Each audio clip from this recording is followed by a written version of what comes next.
نیروهای روسیه به درونتری ولایت دنیپروپتروفسک حرکت میکنند.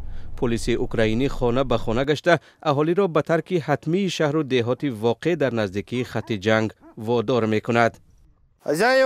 در خانه کی هست؟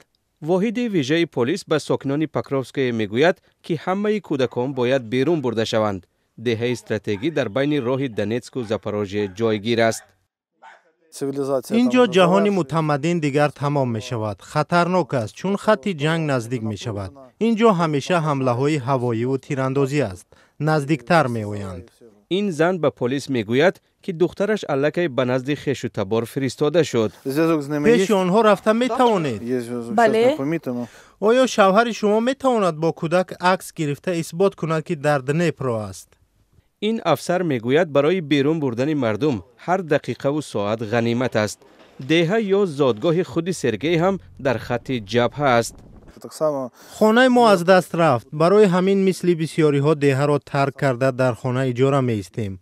البته مشکل است ولی حالا وضعیت همین گونه است. اولگا بار دوم است که خانه‌اش را ترک میکند. باری دوم است. باری اول از منطقه دونتسک رفته بودم.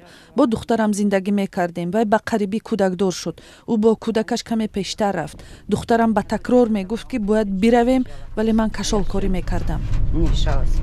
ارتش روسیه در منطقه دنیپروپتروفسک پیشرفت‌های جدی کرده و به پکروفسک هرچی نزدیکتر می شود.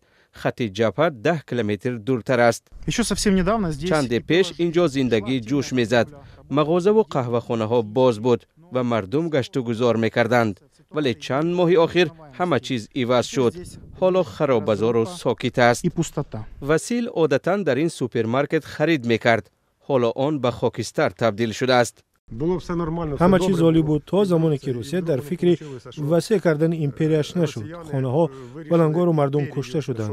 چی مگر اینها هدفهای نظامی هستند؟ وسیل میگوید همه همسایه هایش رفتند چون وضع تا رفت بدتر می شود.